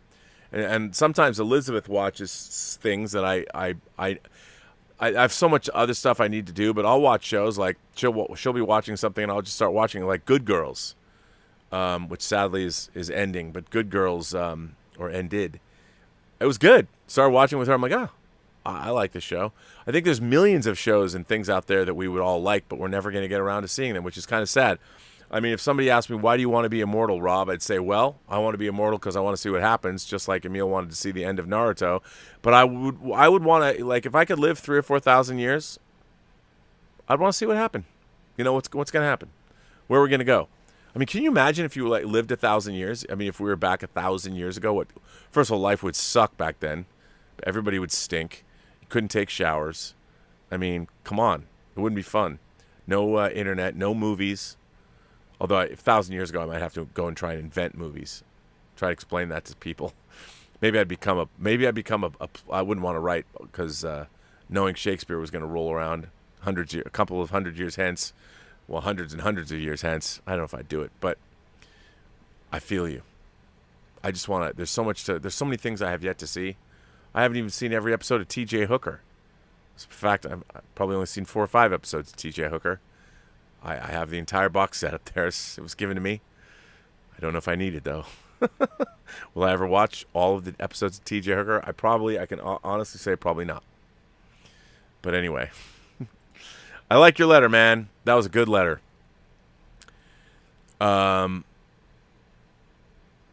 Let's see. You know what? Since we talked about the Enterprise theme song, I think it's only proper that I read Willow Yang's epic letter or assessment of the entire 3rd season arc of Enterprise, affectionately known as the Xindi arc. I've been holding on to this letter. You're probably wondering, weren't you going to read this days ago? Yes, I was. But I'm going to read it now since we already got King of the Wicker People's assessment of the theme song. Now we got the lovely, lovely Willow Yang right here, everyone. Willow Yang. Take it away, Willow. Greetings, Rob. I am writing to give my general thoughts on the whole Xindi storyline that took up all of the 3rd season of Star Trek Enterprise. To give a recap, Earth is attacked by a mysterious alien probe that blows up Florida. I guess even the aliens can't stand Florida. And other parts of the world, killing 7 million people. After receiving help from the Suliban, the humans learn that the probe was made by the Xindi, who reside in the Delphic Expanse, a mysterious region of space that sounds like the Shimmer from Alex Garland's Annihilation. The Enterprise is sent on a mission to travel to the Expanse in order to stop the Xindi from launching another attack. They encounter various hostile aliens and obstacles along the way, forcing Archer to make a number of difficult decisions and cross some ethical lines. They eventually learn that the Xindi, which is made up of an alliance of 5 different races, primates, arboreals, aquatics, reptilians, and insectoids, were being manipulated by a transdimensional race of aliens known as the Sphere Builders into constructing a Death Star to blow up Earth and destroy all of humanity. Archer manages to convince Degra, a highly influential Xindi primate scientist, that the humans are not their enemies and that the Sphere Builders' plan, their real plan, is to conquer the Expanse and the rest of the galaxy. Degra and Archer manage to persuade the Arboreals and the Aquatics to join their side, but Dolim, the leader of the Reptilians, assassinates Degra and attempts to deploy the constructed Death Star. Archer and company pursue the Reptilians and with some help from the Andorians blow up the Death Star, only to find themselves right in the middle of the Man in the High Castle, where an alien race has apparently helped the Nazis invade the United States. The end. When I first started watching Star Trek, I heard a lot of people bringing up the Dominion War storyline of Deep Space Nine as an example of when the franchise decided to explore darker themes and moral ambiguity. Having seen the 3rd season of Enterprise now, I'm quite surprised that the Xindi arc isn't being mentioned in such discussions. The whole story kicks off with a weapon of mass destruction blowing up a huge chunk of Earth, killing millions of people. Given the time this series was made, I'm guessing that the creators were drawing inspiration from the events of 9/11. The main characters all find themselves miserable. Trip is grieving for his sister, who was killed in the aforementioned attack.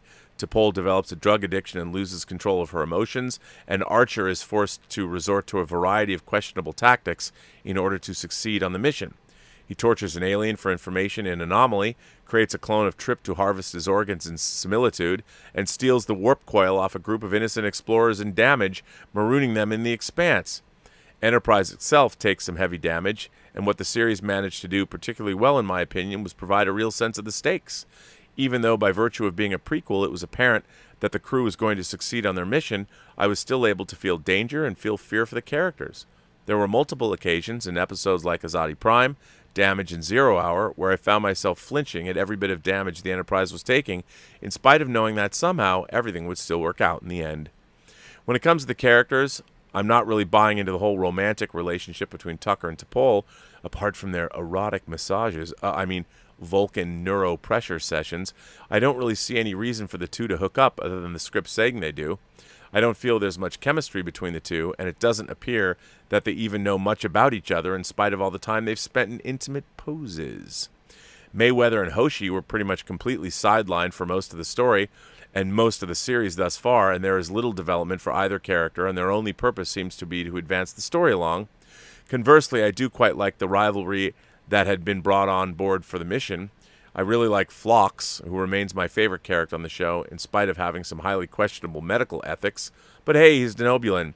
And I absolutely loved seeing Archer being put in a difficult moral dilemmas and being forced to cross lines and do terrible things for what is arguably the greater good. As for the antagonists of the arc, I quite appreciated how the series was able to develop and flesh out the Xindi. I liked that we were presented with characters like Degra, who after getting over his initial distrust of the humans turned out to be a very reasonable person with a conscience. This is probably the most Star Trekian thing about the Xindi storyline, presenting antagonists that initially appeared to be absolutely monstrous and evil, and then having the protagonists be able to reason and find common ground with them. I hated the main masterminds behind the attack, however, the so-called sphere builders that were manipulating the Xindi to build the Death Star against the humans. They do very much remind me of the female changeling from DS9, another villain that really got on my nerves.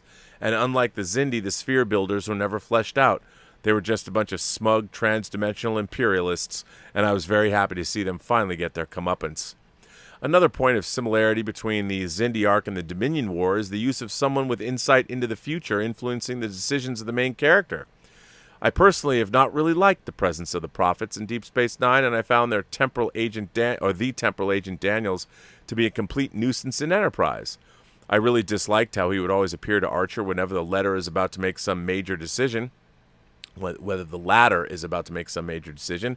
Now, I wouldn't call Daniels a deus ex machina, as he doesn't really solve any problems. To be honest, he sometimes causes more problems for Archer and company, but I hate seeing Archer being constantly influenced by someone with knowledge from the future. It takes agency away from the character, and when his decisions are being guided by foreknowledge. And while I do like the premise, and I think it's quite fun as a standalone two-parter, the jump from the conclusion of the Xindi arc straight into Stormfront felt completely incongruous and was quite jarring. It was stupid in my mind. And plus, when they get home, it's pretty good. In summary, I quite enjoyed the whole Xindi storyline. While I do think that some of the character development is lacking, I really do wish that Enterprise can just forget about the whole temporal Cold War storyline. I really like seeing the series following what DS9 has done with the more serialized storytelling and exploring some darker subject matter. I really love seeing Archer having to push the boundaries, having to get his hands dirty and do some vile things in episodes like Anomaly and Damage. Deep Space Nine may receive more love and praise, but I think that Enterprise may have actually done a better job at exploring difficult moral dilemmas and ethical questions in our post-9/11 world. That comes to us from Willow Yang. Well, Willow, that's as great an assessment of the third season of the Xindi arc as you'll probably ever read. Which, by the way, would it surprise you to say that I'm not surprised by that analysis that you wrote? A good analysis, very much worth reading. You know what else is worth reading? I hope what you guys are saying and firing in here, because I'm going to read them. So yeah, let's see what you guys are saying, because I don't know what you're saying in here. We'll find out, shall we? Let's see. Harry Nice Guy says, don't you think a lawsuit of Scarlett Johansson was included in Disney's risk assessment when they decided to go for the theatrical and streaming release? I would wonder if not. That's a really good question. I mean, to me, why not just talk to her about it? You know, they tried to renegotiate. They went to her. They should have just talked to her, just like Warner Brothers did. Warner Brothers came out and paid Gal Gadot, and they paid Patty Jenkins each $10 million. Problem solved. You know, but they didn't. I don't understand why they did that. Key Lime Killer says, just my luck. I've been waiting to see Dune for a while, and of course it opens on the first day of a music festival I'm attending. Oh, well, I've waited this long. I can wait another 2 days. Besides, I've been waiting for this festival for almost a year, Key Lime Killer. The only thing that worries me about Dune is my theater experience. I live in a small town, and we only have one Regal. My past 3 or 4 experiences there haven't been great. If anybody ruins my Dune experience by talking during, I might just snap. Why not leave the music festival and go to an IMAX theater? Take a drive, man. Take a drive, Key Lime Killer. Insomniac. Or Insomatic 101. I always see it as Insomniac. Insomatic 101 sends in a super chat. That was probably a badge or something. I don't know. Supreme Neely sent in a super chat and said, love to the PGS. Love back to you, Supreme. Willow sends in a tip and says, you've always said that if you could be Asian, you'd be Tony Leung. If you could be anyone in the world, though, regardless of ethnicity or gender, who would you be?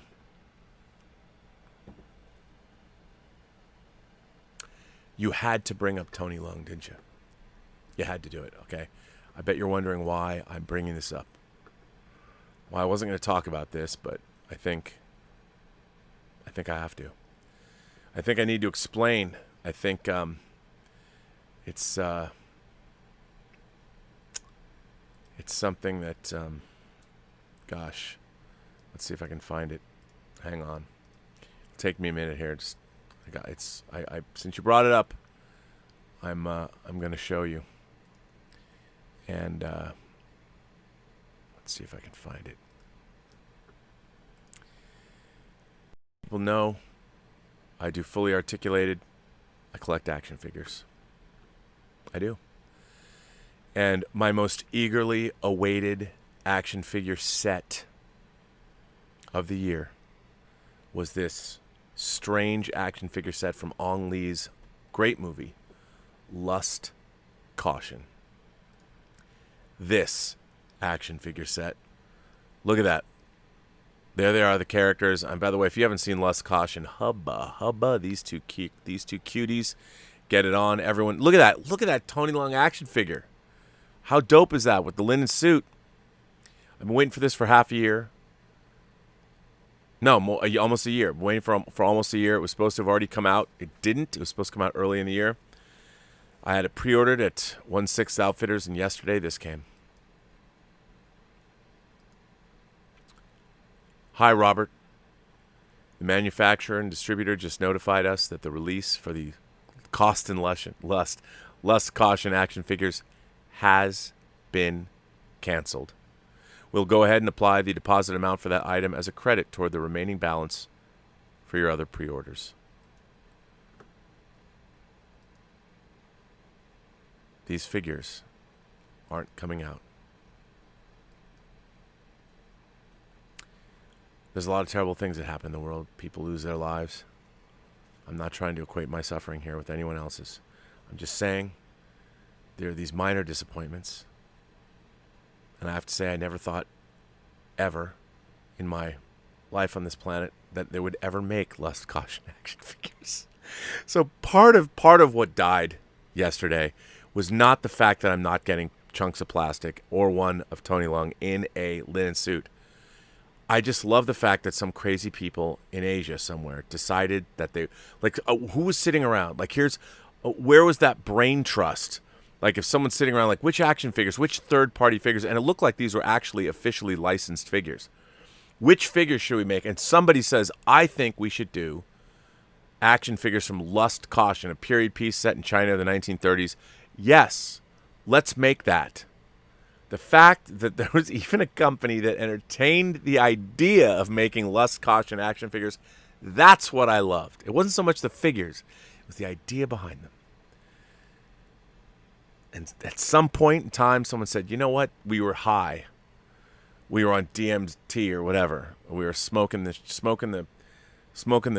wacky weed, and we came up with this idea, and we're not going to do it. But you know what? They strung me along for a good long time. So, Willow. Wait, what was your question? Who would I be? You'd be Tony Lung. If you could be anyone in the world, though, regardless of ethnicity or gender, who would you be? There's a lot of people in the world. There's 7 billion people in the world. You know who I'd want to be? If I could be anybody just off the top of my head, Tom Ford. Tom Ford. I mean, yeah, I know. So he's gay. I don't care.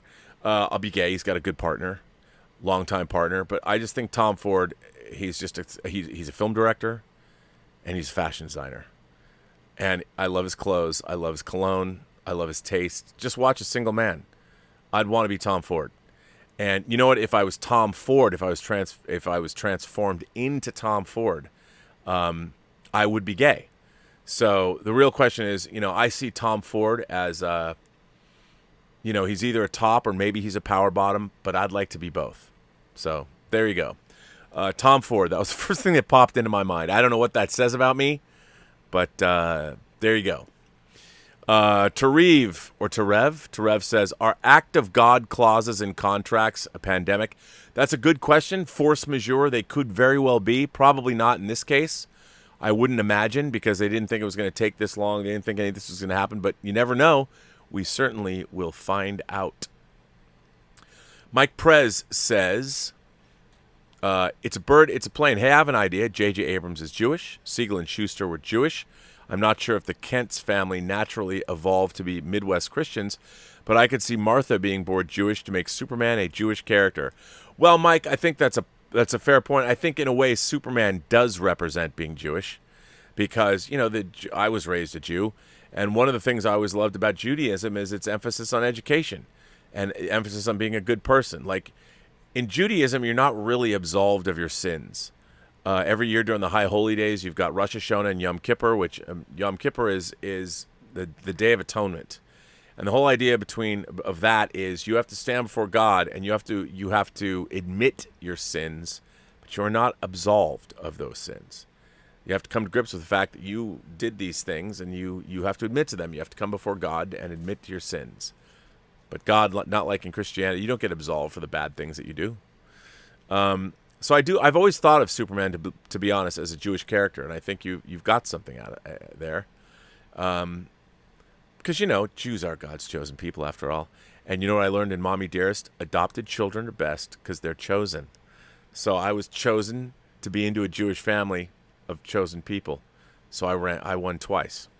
Of course, I'm still waiting for the Zog, the Zionist-occupied government, or anything that's in the protocols of the elders of Zion. Zion, that's a little bit more.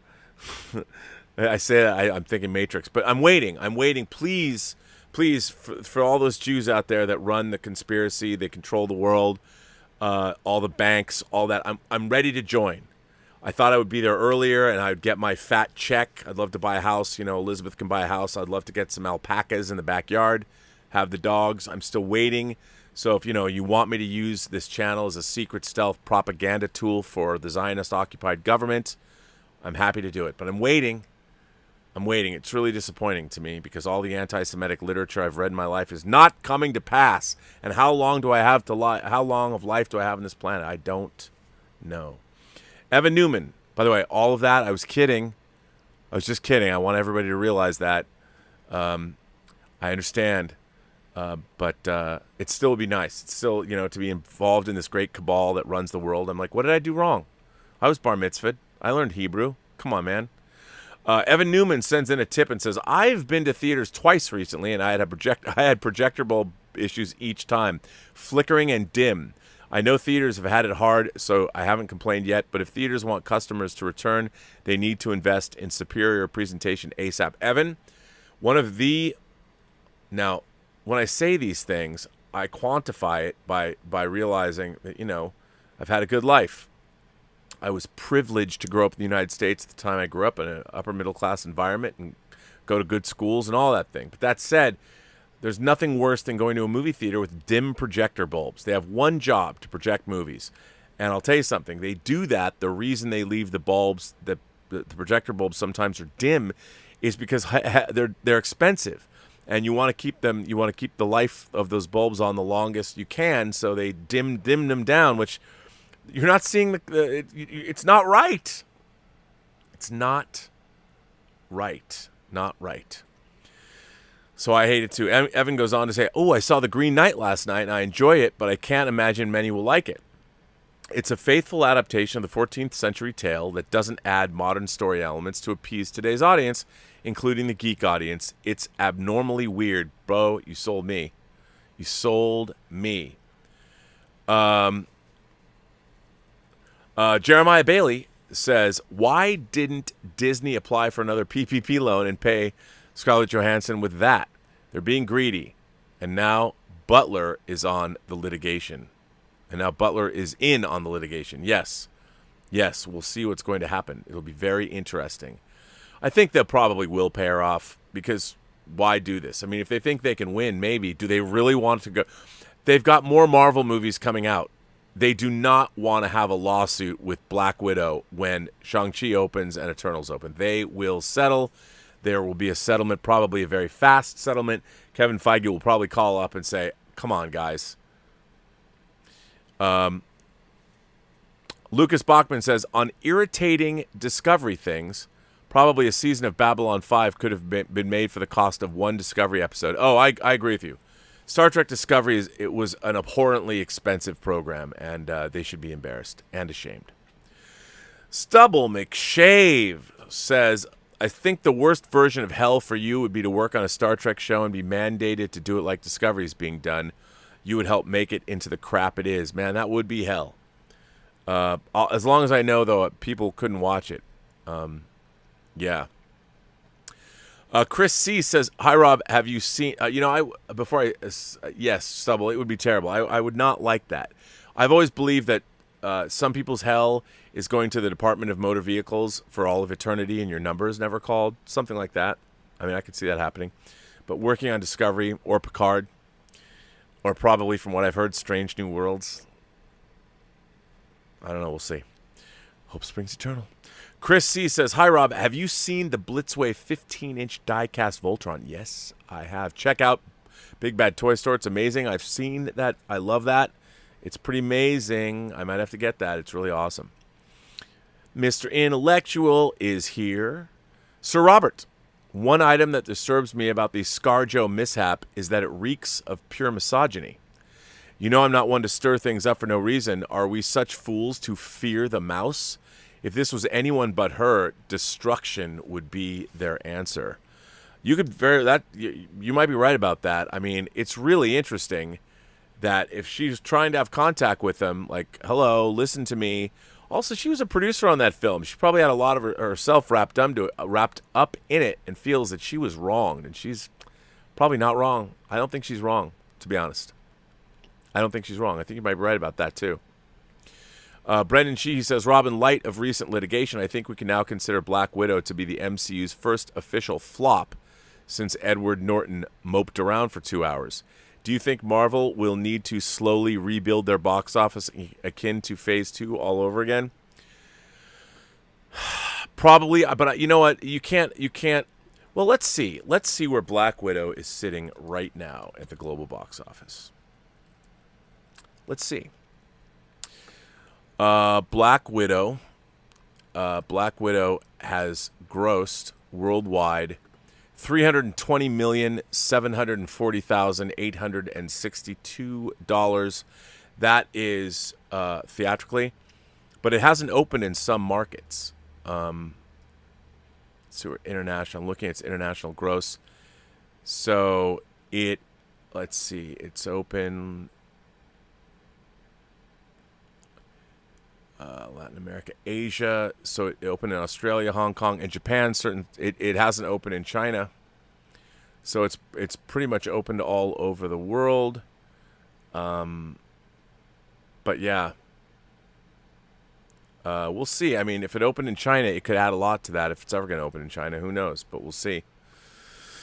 I'm sure that piracy really hurt it in China. But yeah, I don't know if we call it a flop because it's not a flop based on its budget. And by the way, this situation is anomalous, so I wouldn't necessarily count it. Good question though. Louis Terrasas sends in a tip and says, "Humor me, big dog. I need your wisdoms. Side note: it would be cool to watch Suicide Squad with you and." I think it'd be cool just to hang out with get a little hammered. I don't know. She might be a teetotaler. I don't know. She might not drink. I've struggled mightily during COVID as I'm on a journey. When the fuck will be done with this Vietnam of COVID? Cody, what's your prediction? Look, you know what? COVID hasn't even gone on for 2 years yet. We're a year and a half in. Well, a little bit more than a year and a half. I guess we're getting, if you include when it broke out, coming up on 2 years now. Other pandemics have lasted longer. You know what? It's probably going to linger for a long, long time because I think our country is being shown very graphic deficiencies, and it's very interesting to see what's been happening. I don't know. I mean, I could see this going on for another year at least, but we'll see. I mean, hopefully this Delta variant doesn't mutate into something that's very, very deadly. I hope not, but I don't know. Sent in a tip. Thank you. I believe we're on tonight. I hope so. I think I was going to bring Dave Parker on because we're going to talk about some deaths in the rock and roll world that happened this week, including one of the members of ZZ Top. Brendan Sheehy says, I finally got around to watching The Thing from 2011. What a disappointment. Cheap, repetitive, and very derivative of Alien and Aliens. One-dimensional characters and the body swap gimmick is underutilized. The early 2010s is the golden age of the soulless remake. You know what? Yes. But also things like Total Recall. What the hell was that? So weird. Lords of the Long Box says, Rob, I'd love for you to come on my show with my buddy Mikey Sutton. I've streamed with Mikey, myself, and hopefully Richard Blade. Oh my God, I would love to stream with Richard Blade. Richard Blade, I don't know if he remembers doing this, but was in a documentary I produced back for Valley Girl. We interviewed him back in 2003. I'd love to, man. Send the word. That would be so much fun. I mean, considering when I lived here in LA, I moved to LA in 1988, and all I did was listen to K-Rock. I didn't listen to anything else. Chris C. So hit me up, bro. When's this happening? I'd love to interview Richard Blade. Chris C. sends in a super chat and says, "Screw all this He-Man crap. Watch Dota, Dragon's Blood." Well, Chris C. You know what? I prefer the suck-upness to be just out in the open, and I prefer that. So, Chris, thank you for sucking up. But yes, I honestly, I do think that Dota Dragon's Blood is a much superior fantasy animation. So, yes, is that wrong of me? Is that wrong of me to be that self-satisfied? Thank you very much for that. Alexander Wilson says, if you flash back to October 2020, the person who started that Disney should go all in on Disney Plus was Dan Loeb. He's one of Disney's bigger investors, and he started all of this. Wow, that's interesting. I have not. How interesting.